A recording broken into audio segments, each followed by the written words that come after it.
The day my father erased my name from history, the entire Naval Hall stood up and applauded him for it. I was in the last row, dressed like a nobody, as he pinned the commander's badge onto my stepsister's chest and declared, "Today, I proudly crown my true successor." The cameras flashed, the officers saluted, and not one of them noticed the original badge burning in my pocket, the one with my name engraved on the back. I used to believe blood meant something, that loyalty was inherited, that if I trained harder, sacrificed more, bled longer, my father, the great admiral everyone worshipped, would one day look at me the way he looked at the Navy, with pride. But that day, standing beneath the massive chandeliers of the ceremonial hall, I realized something else. To him, I was a mistake he needed to bury. "Stand straight," my stepmother whispered to my stepsister, adjusting her collar as if she were preparing royalty for a throne. "Your father has waited years for this." Your father, not our father. I clenched my fists behind my back. Years. I had waited my entire life. I remembered being 16, running drills in the rain until my lungs felt like they were drowning. I remembered him watching from the balcony once, silent and cold. When I finally scored the highest mark in the academy's entrance test, he didn't hug me. He didn't smile. He simply said, "Don't embarrass me." I didn't. For 10 years, I didn't. While other cadets slept, I studied navigation systems. While others partied, I learned strategy. I graduated top of my class. I led rescue missions. I earned medals that were quietly reassigned to team achievements, so my name wouldn't outshine the Admiral's chosen heir. Chosen because my stepsister had never passed the advanced tactical exam without special consideration. She had never stayed awake through 72-hour simulations. She had never held a dying sailor's hand while promising his mother he'd make it home. But she had something I didn't. She had his approval. The ceremony continued as the Admiral stepped forward to speak. His voice filled the hall, powerful and controlled. "Leadership is not about blood," he said. "It is about loyalty and trust." A ripple of applause followed. "Not about blood." The words hit like a blade. He glanced in my direction for half a second. Just enough to see me. Just enough to know I was there. Then he looked away. My stepsister saluted him dramatically, her smile polished for the cameras. "I won't let you down, father." And just like that, I was erased. What no one in that hall knew was that 3 months earlier, a classified investigation had begun. A silent audit of fleet operations. A review of supply contracts. A tracing of missing funds, billions quietly redirected through shell companies, ships under-equipped, missions compromised. What no one knew was that I had been recruited, not by my father, but by the very council that had built his reputation. I didn't accept it first. I still believed loyalty meant something. But then came the Arctic mission. We were sent to escort a research vessel through unstable waters. The weather reports had been altered. Equipment had been downgraded. Emergency protocols were mysteriously delayed. My team nearly froze to death because the heating systems failed, systems that had been marked as upgraded. In official records, 2 men lost fingers, 1 lost his leg, and when I brought the evidence to my father's office, he didn't even look at it. "You're overreacting," he said calmly, signing papers without meeting my eyes. "Operational risks are part of command." "They weren't risks," I replied. "They were cuts, budget cuts. Someone signed off on them." His pen stopped. For a second, the room felt different. "Be careful what you're implying," he said quietly. I wasn't implying anything. I was accusing him. But I wasn't stupid, not then. I walked out with my evidence untouched. And that night, a secure number called my phone. "You're finally ready to see the truth," the voice said. That was when I learned the difference between being an admiral's son and being a pawn. The council didn't need loyalty. They needed proof. They had been watching the admiral for years. The misreported contracts. The favoritism, the strategic errors that somehow benefited one private defense corporation owned quietly by my stepmother's family. And at the center of it all, waiting to inherit command, was my stepsister, the perfect successor. I became their inside eye. Every meeting I attended, every document I signed, every silent insult I swallowed, it all had a purpose. I built a second life beneath the one my father saw. I let him think I was bitter but harmless, disappointed but obedient. He underestimated me. They all did. The ceremony that day wasn't just a promotion. It was a declaration. He was consolidating power, publicly cementing his chosen heir before the council could intervene. He thought it would protect him, but he didn't know about the sealed orders already processed. He didn't know about the independent review team waiting for authorization. He didn't know that the real badge wasn't just metal, it was authority granted directly from above his rank. As the applause died down, he raised a glass. "To the future of our fleet." The officers echoed him. I stepped forward. At first, why would they? I wasn't in uniform, just a dark suit. No medals, no rank displayed. Until I reached the center aisle, my stepsister's smile faltered when she saw me walking toward the stage. "Security," she whispered. My father lifted a hand subtly. "It's fine," he said under his breath. "He won't make a scene." He had always believed I was too disciplined for rebellion. I climbed the steps slowly, feeling hundreds of eyes shift toward me. The room grew quieter with each step. When I reached the stage, I stopped a few feet from him. "Congratulations," I said evenly. His jaw tightened. "This isn't the time." "No," I agreed. "It isn't." My hand slipped into my coat pocket. The room held its breath. I pulled out the badge. Not the ceremonial one she wore. The other one. The one embossed with a classification seal that outranked the Admiral's authority in matters of internal command investigation. My father's face lost its color before anyone else understood what they were looking at. "You should have checked the signatures more carefully," I said quietly, so only he could hear. But the microphones were still live. A murmur spread across the hall. I turned slightly, making sure the council members seated in the front row could see the insignia clearly. My stepsister's voice trembled. "What is this?" I looked directly at my father. "It's a correction." Gasps rippled through the audience as a group of uniformed officers entered from the side doors, officers not from his fleet, not under his command. His eyes locked onto mine, and for the first time in my life, I didn't see authority. I saw fear. "You don't understand what you're doing," he whispered. "Oh," I replied, my voice steady as steel. "I understand perfectly."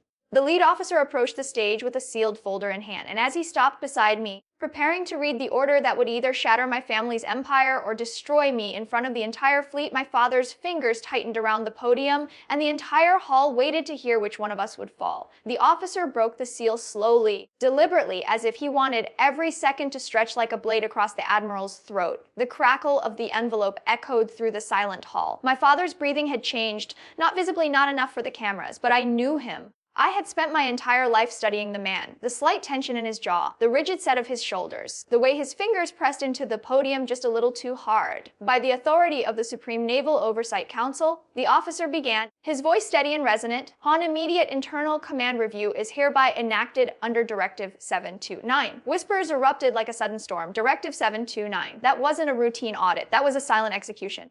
My stepsister looked at my father, confusion bleeding into panic. "Father, what is he talking about?" He didn't answer her. His eyes never left mine. The officer continued, "All command privileges are temporarily suspended pending investigation into financial misconduct, strategic endangerment of personnel, and abuse of rank authority." The words struck the room one by one like artillery shells. Financial misconduct, strategic endangerment, abuse of authority. Every accusation I had tried to bring to him in private was now being spoken in public, amplified by microphones, recorded by cameras, etched into history. "That's absurd." My stepmother's voice cut through the noise from the front row. "This is political sabotage." The officer did not react. My father finally spoke, his tone dangerously calm. "This is a disgrace. You dare to humiliate the command structure of this fleet based on unverified claims." His voice carried the same authority that had once made grown officers snap to attention. "But not today. Verified," I said quietly. The word landed heavier than a shout. He looked at me with something I had never seen before, not anger, not disappointment. "Betrayal." "You?" he breathed. "You did this?" I didn't deny it. "I warned you," I replied. "About the Arctic mission, about the contracts, about the equipment failures. You called it overreaction?" His expression hardened. "You think you understand command? You think numbers on paper define leadership?" "No," I said, "but sending men into freezing waters with downgraded heating systems does." A ripple moved through the officers standing below the stage. Some of them had been on that mission. Some of them had lost more than fingers. The lead officer gestured toward my father. "Admiral, you are required to relinquish your badge and sidearm until the investigation concludes." Gasps. In the Navy, asking an admiral to surrender his badge in public was equivalent to stripping him of his legacy. For a long moment, he didn't move. The hall felt suffocating. Then, slowly, with mechanical precision, he removed the badge from his chest. The same badge he had once told me I would never deserve. He held it in his palm for a second, almost as if he were deciding whether to drop it or throw it. Instead, he handed it over. The officer accepted it without ceremony. My stepsister's voice cracked. "This can't be happening. You're making a mistake. My father is a hero." I turned toward her. "A hero doesn't hide missing billions behind supply chains," I said evenly. "A hero doesn't approve defective gear for frontline crews while redirecting funds into private corporations." Her face drained of color. "That's a lie," she whispered. "It's documented." The council members began standing one by one, murmuring among themselves. This wasn't how the day was supposed to unfold. They had come to witness succession. Instead, they were watching collapse. My father stepped closer to me, lowering his voice so only I could hear. "You think they care about you," he said coldly.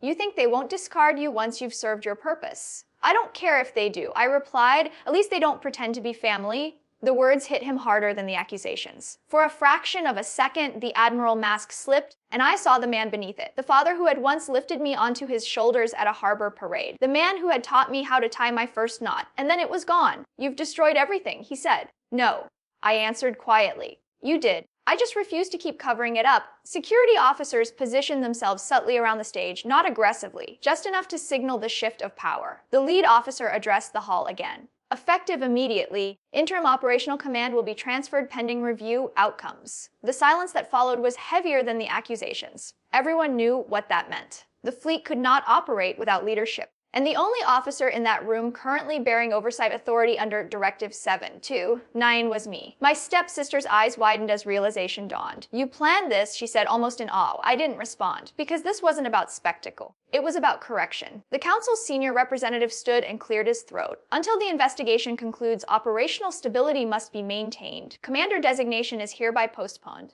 Postponed. The word sliced through her promotion like a blade. She turned toward my father desperately. Say something. But he couldn't. For the first time in decades, he had nothing to command. The cameras were still rolling. History was being rewritten in real time. The representative continued, "Acting authority will temporarily fall under the oversight officer assigned to this review." All eyes shifted to me. I felt the weight of it, not as triumph, but as gravity. This wasn't revenge yet. This was responsibility.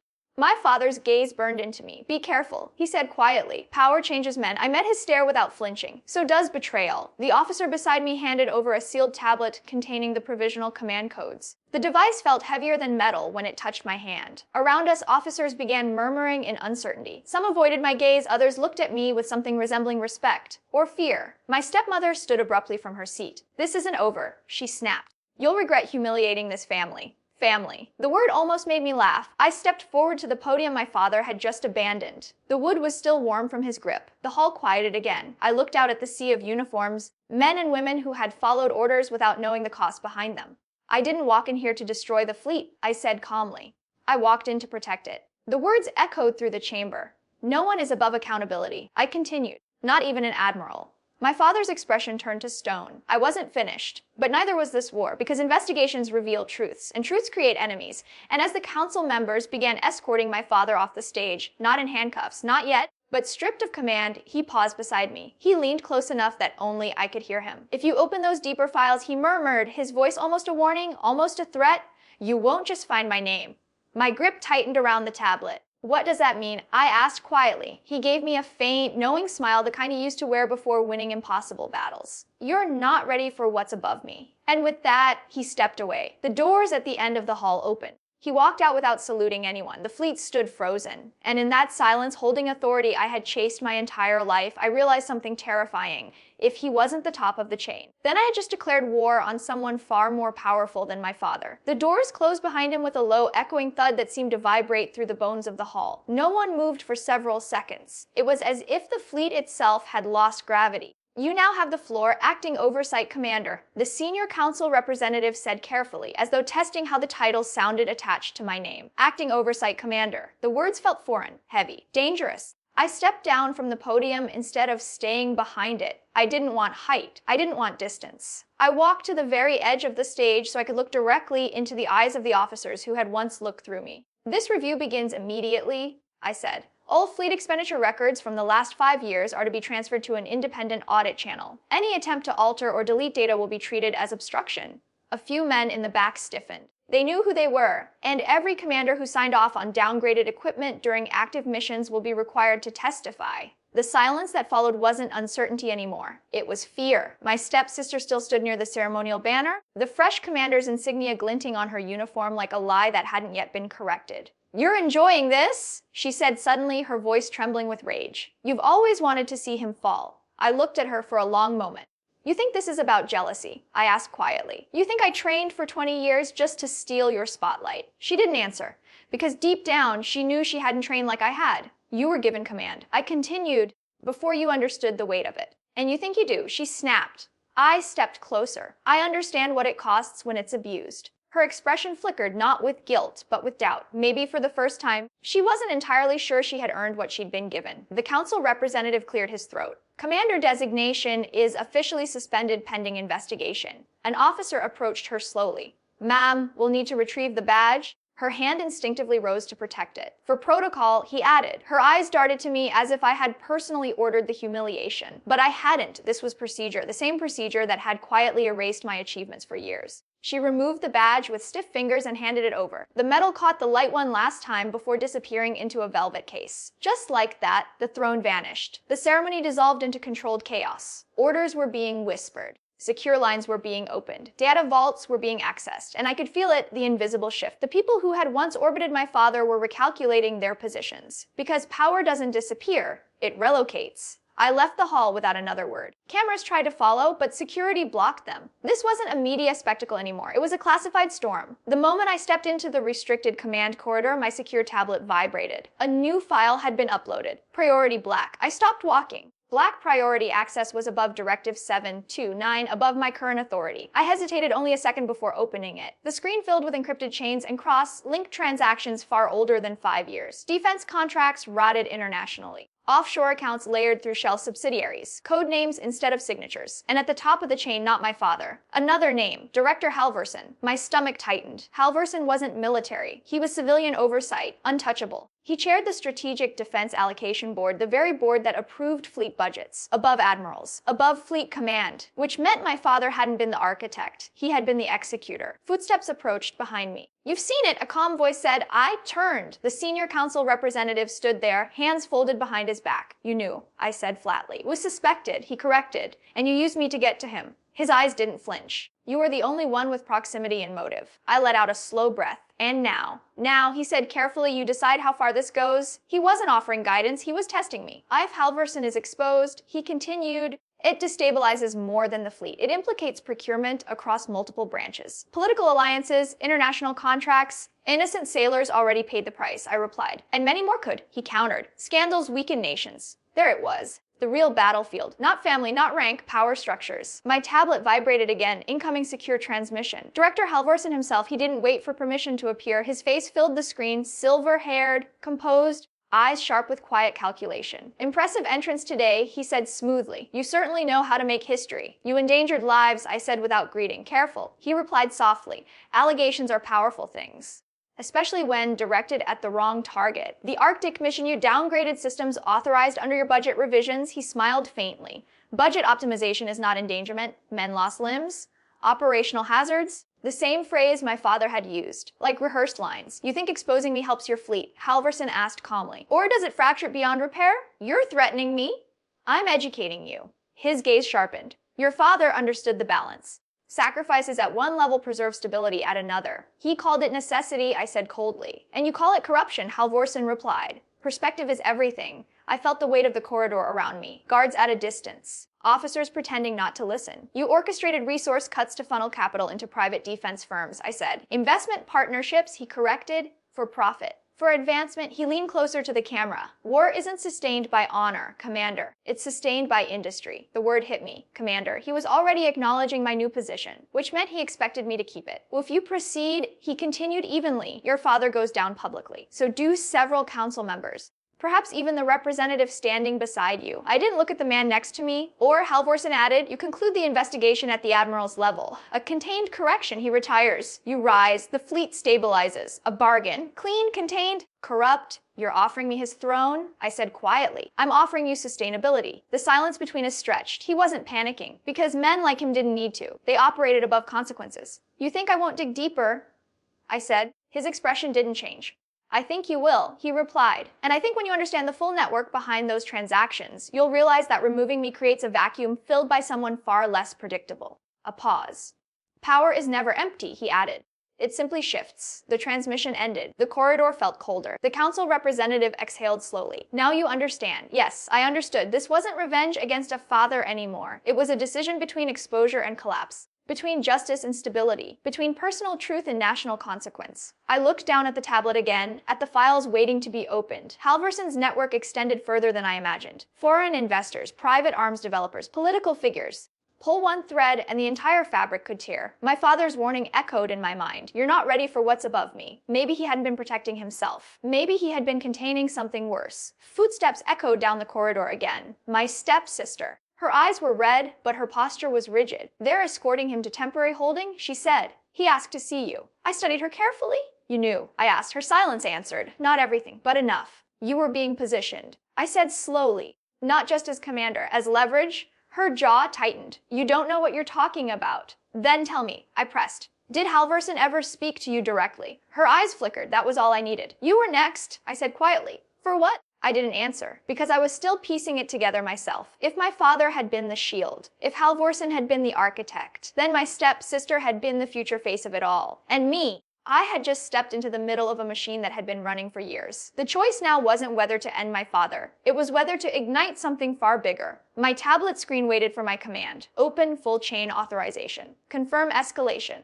One decision, and there would be no going back. My thumb hovered over the authorization prompt, the corridor lights reflecting faintly across the screen as if the system itself was watching me decide. Open full chain authorization. Confirm escalation. Behind me, officers moved quietly, pretending not to stare. Beside me, the council representative stood rigid, his silence louder than any advice he could offer. In front of me stood my stepsister, no badge, no ceremony, no applause, just a woman realizing she had been standing on a foundation she didn't build. "They'll destroy you," she said finally. Not angrily, not bitterly, just afraid. "Who?" I asked. "Everyone above him. You think it stops at Halvorsen. You think he answers to no one." I met her eyes. Then maybe it's time someone asked who he answers to. She let out a breath that almost sounded like a laugh. "You always wanted to fix things." "No," I corrected softly. "I wanted them to mean something." My father was being held 2 levels below in a secured conference room. Not a cell, not yet. Respectable disgrace, I turned to the council representative. "Clear the corridor." He hesitated. "That's not a request." He nodded once and gestured for the nearby officers to step back. Within seconds, the hallway emptied, leaving only the 3 of us and the hum of the ventilation system. I looked at my stepsister again. "Did you know about the Arctic cuts before they happened?" She swallowed. "I knew budgets were tight. That's not what I asked." Her silence stretched too long. "I signed off on a revised equipment allocation," she admitted quietly. "I was told it was temporary, that the upgrades would be reinstated next quarter. And you, my father, said it was strategic. That sacrifices now meant dominance later." The same language, the same justification. "You were groomed?" I said. Her eyes flashed. "Don't talk to me like I'm a child." "I'm not," I replied. "I'm telling you your position." She looked away. For the first time, I didn't see rivalry in her. I saw someone raised inside a system she never truly understood. "I'm opening the chain," I said. The council representative stiffened. "If you escalate this, media containment becomes impossible." "Good. Markets will react. Defense partners, let them." I cut in. "We don't stabilize corruption by hiding it." He studied me carefully. "And if the fallout weakens national readiness," I held his gaze, "then we rebuild it clean." The screen waited. I pressed confirm. The tablet vibrated once, a deep, final pulse, and then the encrypted chains began unlocking layer by layer. Hidden accounts surfaced. Correspondence logs decrypted. Authorization trails extended beyond Halvorsen's office into international procurement boards and private weapons conglomerates. Names filled the screen. Some I recognized, some I didn't, but they were all connected. A system designed to siphon operational funds into private innovation projects that just happened to be owned by a small cluster of elite stakeholders. Innovation that would later be sold back to the military at triple the cost, controlled scarcity, engineered dependency. And my father had been the operational enforcer. The council representative exhaled slowly. "This goes higher than we expected." "It always does," I replied. My tablet pinged again, automated notifications cascading outward. Oversight committees being triggered. Judicial review channels opening. Internal affairs units activating across multiple branches. It was no longer containable. Somewhere in the building, alarms began to sound, not emergency sirens, but security level alerts. Restricted access protocols were shifting.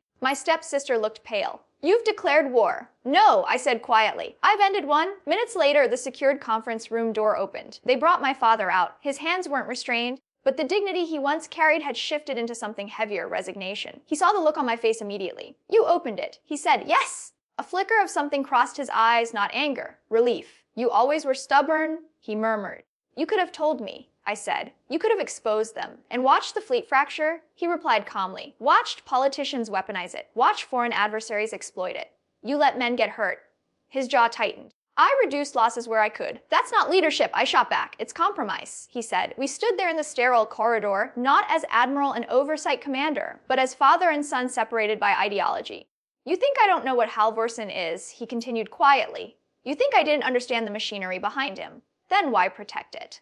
"Because tearing down a machine without a blueprint for replacement creates chaos. And preserving it creates rot," I replied. Silence fell between us. He studied me the way he used to when evaluating cadets, measuring resolve, weighing certainty. "You've chosen fire?" he said finally. "I've chosen light," I answered. The building's internal broadcast system clicked on unexpectedly. "Attention, by order of Supreme Oversight, Director Halvorsen has been placed under immediate federal review pending investigation into strategic allocation misconduct." The announcement echoed through the corridor. My stepsister's breath caught. My father closed his eyes for a brief second. It had begun. Across the country, Allied oversight divisions were activating. Evidence was spreading too fast to suppress. Media inquiries would follow within hours. Financial markets would tremble by morning. But something else was happening too. Officers were standing straighter. Commanders who had once swallowed questionable directives were beginning to speak. When corruption is named, silence weakens. My father opened his eyes again. They'll try to paint you as reckless, he said. Ambitious, power, hungry. Then, and when the dust settles, I looked down the corridor where light spilled in from a distant window.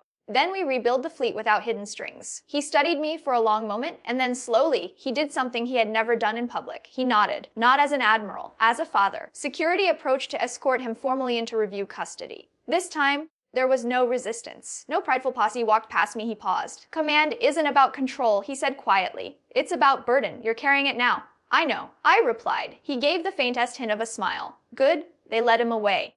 My stepsister remained beside me, staring at the unfolding notifications on the tablet. What happens to us? She asked. That depends, I said, on whether you want to keep defending a broken structure or help fix it. She didn't answer immediately. But she didn't walk away either. Hours later, I stood alone in the command center overlooking the harbor. Ships rested in the dark waters, their silhouettes steady and silent. The fleet hadn't collapsed, it hadn't fractured. It was still there, stronger, perhaps, for finally confronting what lay beneath. A secure message arrived from federal oversight. Halvorsen detained. Asset freezes initiated. International audit coordination underway. It wasn't perfect. It wasn't clean. But it was real. The revenge I thought I wanted, humiliation, dominance, public downfall had transformed into something heavier. Accountability. My father would face inquiry. So would others. Some careers would end. Some reputations would burn. But sailors would no longer freeze because numbers needed balancing. Equipment would no longer fail because profit margins demanded it. The badge in my pocket, the real one, felt different now. Not like a weapon, like a promise. Behind me, footsteps approached. My stepsister stopped beside me, looking out at the ships. I was never ready to command, she admitted quietly. Fu are, I replied. She glanced at me. Are you? I watched the horizon where darkness met faint morning light. No, I said honestly. But I'm willing to learn. The first rays of dawn broke over the water, casting gold across steel hulls. For years, I had chased revenge against a man who refused to see me. In the end, I didn't destroy him. I exposed the system that shaped him. And as the fleet prepared for a new day under transparent command, I understood something clearly. Power isn't inherited. It isn't gifted. And it isn't stolen. It's earned every time you choose integrity over convenience. The empire built to humiliate me hadn't fallen in flames. It had been dismantled piece by piece in the open, where it could finally be rebuilt stronger. And this time, no one would have to hide the real badge.